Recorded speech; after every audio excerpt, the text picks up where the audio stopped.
up and down. If you remember on the little list of the talk, one of the things we talked about diabetes, and this is where dieting can really cause problems here. So go back to the list. Myth 1, I must restrict my calories to lose weight.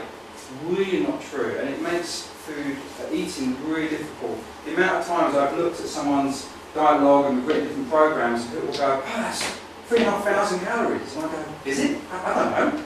I'm kind of not really that interested. So, yeah, a lot of people come into me and they can quote it way better than I can. I've got a general idea, but it doesn't matter. It's how your body metabolises it. It's how your body deals with that food, which actually makes a difference, not the calories. So, again, calorie counting and monitoring cholesterol stuff, it just makes it more complicated than it should be. Calories don't count. So, this is an ideal blood sugar profile. Okay, so this is someone waking up, this is your low blood sugar, that's your high blood sugar, and this is sort of yellow, is in the zone, makes you feel good. Okay, so when we wake up, it's called breakfast, break fast. We should have an element of low blood sugar, not really low where if we didn't exercise we feel faint, or we've got a headache, or we're jittery, or something like that. We should be low enough that we're ready to eat. And if we eat a nice proportion of food, ideally something with a little bit of fat in there, a little bit of protein in there, some vegetables. Then what happens is it takes a little while for the stomach to break it down, and it releases energy nice and slowly.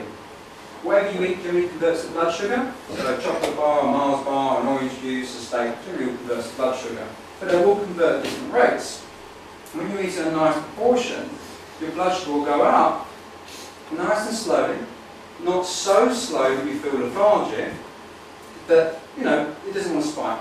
And it comes up here, and it naturally just starts to drop off. Just naturally, it's like logs on a fire. They just naturally burn off. So as it starts to come down, generally this would be a snack, which naturally brings it back up and it starts to go up. And we get this pattern like that, and eventually we'll come back here and wake up the next day feeling pretty good, ready to eat. Unfortunately, that's not normally what I see. This is what I normally see. And that's assuming people aren't taking meals. If you want to have a really interesting read how to eat like a sumo wrestler. They don't have breakfast. They have big meals at night, lots of grains, lots of carbohydrates. So most people actually eat in the sumo wrestler diet. Very interesting read if you get time to look it up. But let's assume someone's having 3 meals a day. Now, what often happens is the food is so light. Let's take something like skim milk. Okay? So basically assume it's all good quality. Let's say there's no, your immune system's not got to kick in. Let's say it's really good quality, organic, you know the sort.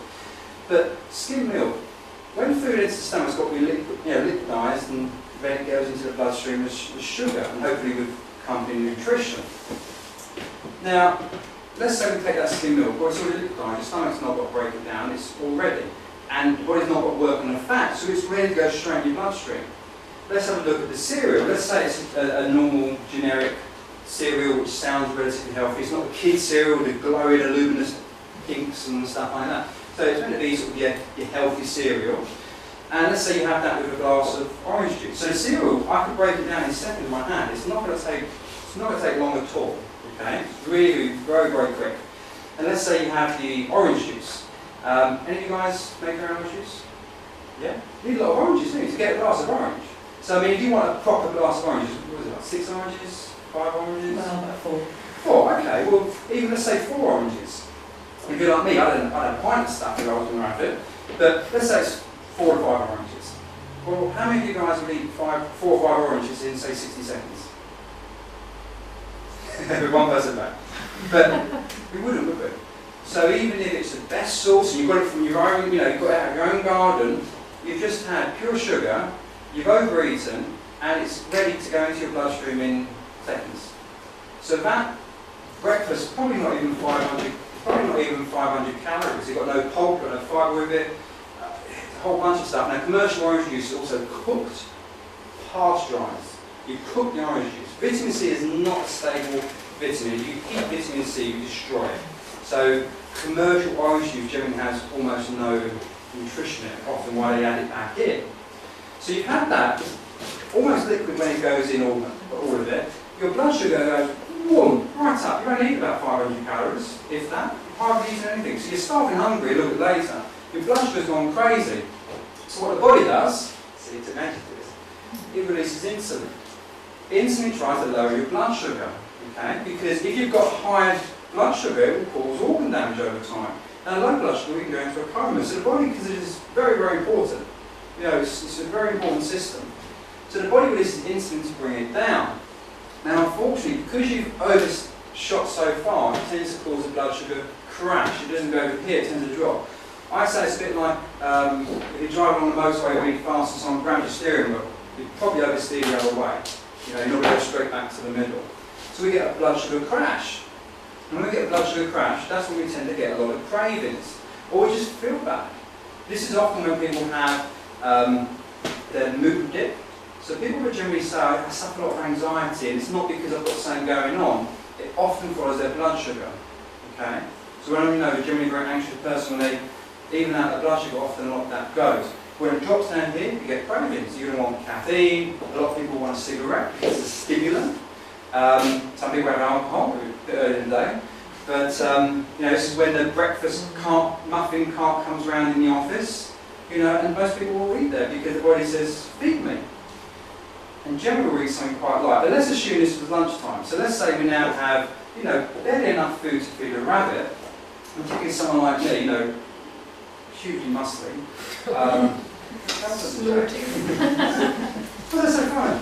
So, you know, we tend to eat something very light, something to pick our energy up quickly. I mean, if you were really, really exhausted and you just rely on 8 miles by your blood sugar will go up, and you'll feel better initially, but you then get that spike again. Okay, but let's assume that was lunch, it was something very light, we got that up, insulin comes in, it goes down, and then what you used to have is people used to have meat and veg for dinner, but now it's more like breads and pastas. But again, let's say we're hardly eating, so you get this blood sugar spike again, and a blood sugar crash, okay, with the release of insulin. So this is a process we see all the time. Now, the chronic exposure to insulin is one of the primary causes of diabetes. If you keep releasing insulin all the time, eventually your body starts responding to it, and you can become type 2 diabetic. It's very few people get this because of genetic reasons. It's normally just due to blood sugar handling. So, like I say, this is a low-calorie diet, meant to be really good for you because, you know, I cut all the fat, and I have cereal, and I'm really cutting down what I'm doing. You know, I'm not eating much now, and unfortunately our blood sugars have done that, and we've released insulin over time. 20 years later you're diabetic. And we go, it must be family or, you know, genetic and stuff, and often it's not. It's just due to the chronic release of insulin.